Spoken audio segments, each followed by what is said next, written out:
क्रिस्त में प्रिय भाई बहनों, दिव्य करुणा के प्रिय भक्तों, आप सभी को जय यीशु। यीशु, मैं आप पर भरोसा रखता हूँ। आज मैं आपसे संत मरिया फाउस्टीना कोवाल्स्का के जीवन के बारे में संक्षेप में बात करना चाहता हूँ। संत मरिया फाउस्टीना दुनिया भर में दिव्य करुणा की प्रेरिता या प्रचारक मानी जाती है, जिन्होंने यीशु की दया को गहराई से अनुभव किया और समझा। इसी कारण धर्मशास्त्रियों द्वारा उन्हें कलीसिया के उत्कृष्ट रहस्यवादियों अथवा मनुष्यों या मिस्टिक के बीच शामिल किए गई है। सन 1905 में पोलैंड के ग्लोगोविच गांव में एक गरीब किसान परिवार में फाउस्टीना की जन्म लिया। वह 10 बच्चों में से तीसरी संतान थी। फाउस्टीना का बपतिस्मा नाम हेलेना रखा गया। बचपन से उन्होंने स्वयं को साधारण बनाया। ईश्वरीय भक्ति, प्रार्थना, प्रेम, मेहनत और आज्ञाकारिता के साथ साथ मानव दुखों को भी अपनाया। उसकी स्कूल की शिक्षा मुश्किल से 3 वर्ष की रही। 13वां साल में उन्होंने अपने परिवार को छोड़कर माता पिता की मदद करने के लिए लोर्ड्स में गृह सेविका का कार्य करने लगी। जब वह 7 वर्ष की थी, उन्होंने अपनी आत्मा में ईश्वरीय अनुभव और सन्यासी जीवन को गले लगाने की पुकार को सुना।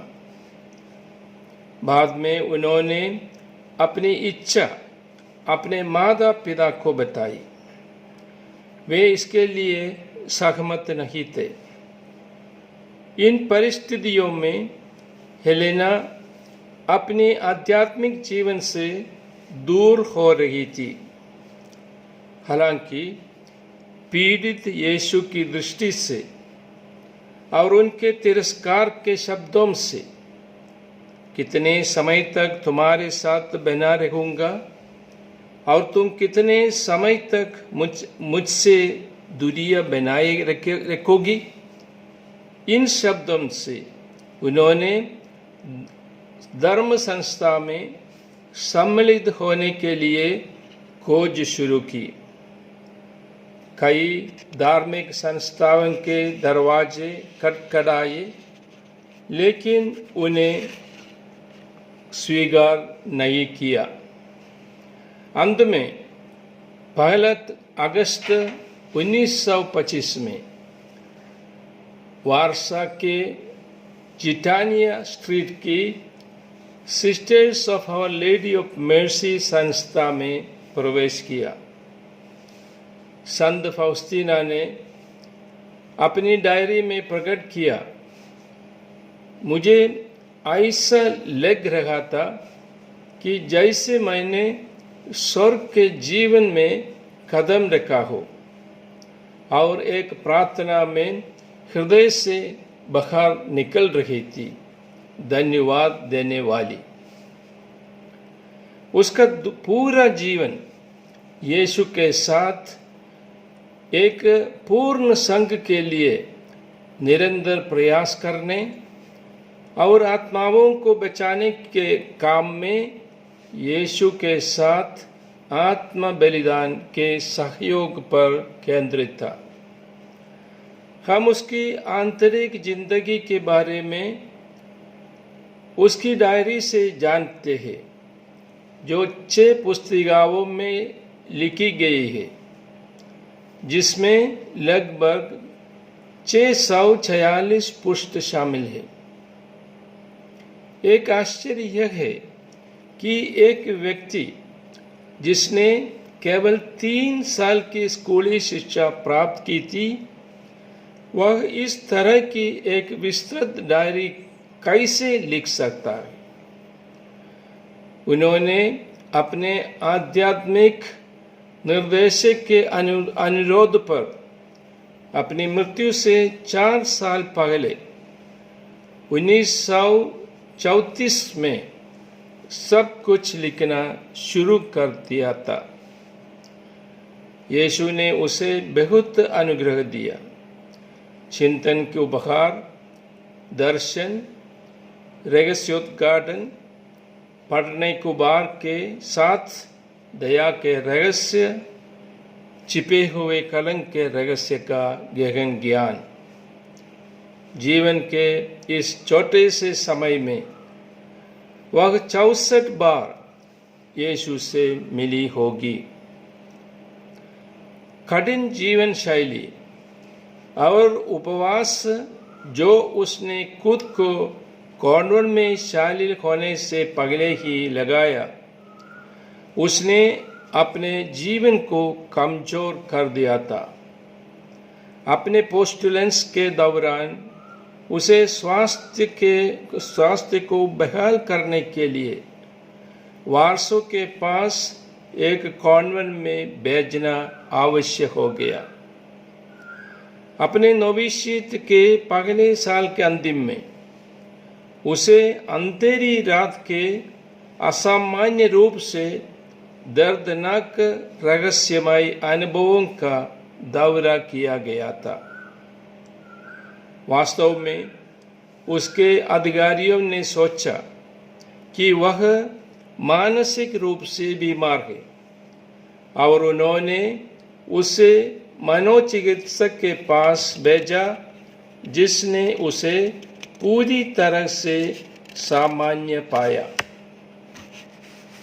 1936 में उन्होंने वारसो के बिशप को बताया कि यीशु पूछ रहे थे कि दुनिया में यीशु की दया के लिए प्रार्थना करने वाली एक नई मंडली हो। मरने के 1 साल पहले भी उसे मंडली छोड़ने के लिए मदर जनरल की अनुमति मिली थी। वह धार्मिक प्रतिज्ञा से मुक्ति मिलने के लिए पोप को पत्र लिखने वाली थी, लेकिन उन्होंने अपने मन बदल लिया। अपने जीवन के अंतिम वर्षों के दौरान क्षय फैलाते हुए उसके फेफड़ों पर हमला किया।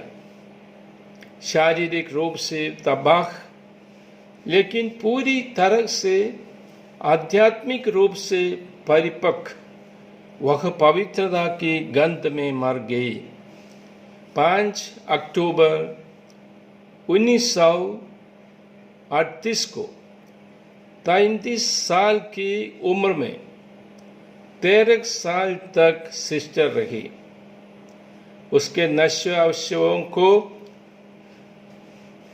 लग्गिवनिकी कॉन्वेंट कब्रिस्तान में आम कब्र में आराम करने के लिए रखा गया था। 1956 में सिस्टर फाउस्टीना की बेयाटिफिकेशन की सूचनात्मक प्रक्रिया के दौरान उन्हें कॉन्वेंट चैपल में स्थानांतरित कर दिया गया।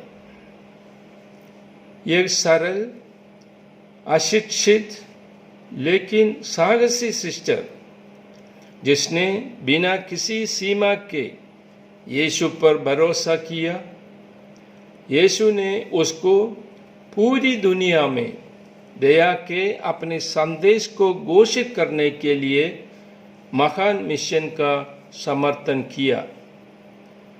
यीशु ने उससे कहा, आज मैं तुम्हें मेरी दया के साथ पूरी दुनिया के लोगों के लिए भेज रहा हूँ।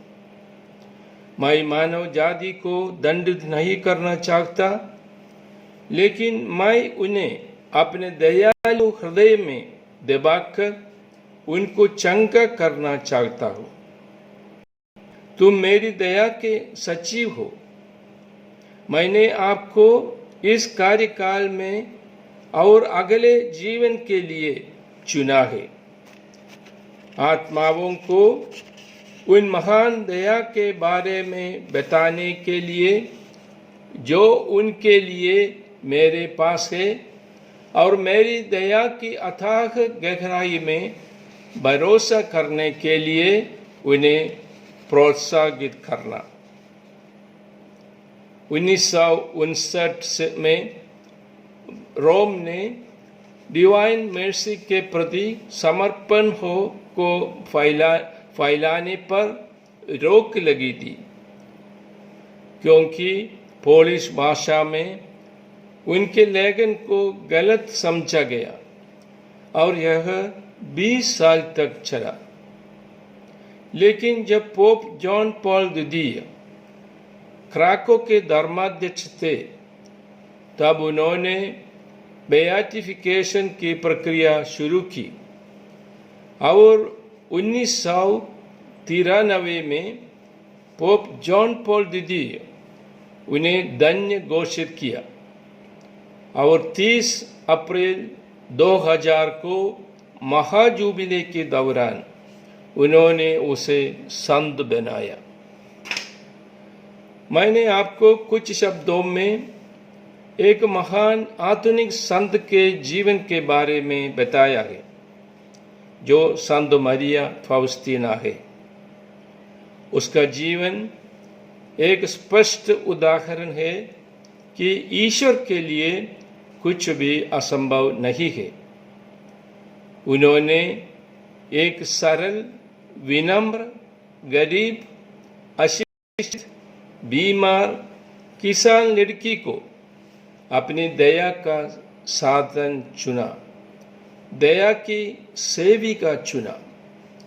उसका संदेश पीड़ित मानवता के लिए दया का संदेश है कि ईश्वर असीम रूप से दयालु है, कि वह किसी की दंडित नहीं करना चाहता, लेकिन सभी को प्यार करता है। आइए हम यीशु से कहें कि वह हमें उसकी दया का साधन बनाए, उसकी दया का सेवक सेविका बनाए। जय यीशु। यीशु, मैं आप पर भरोसा रखता हूँ। आमीन।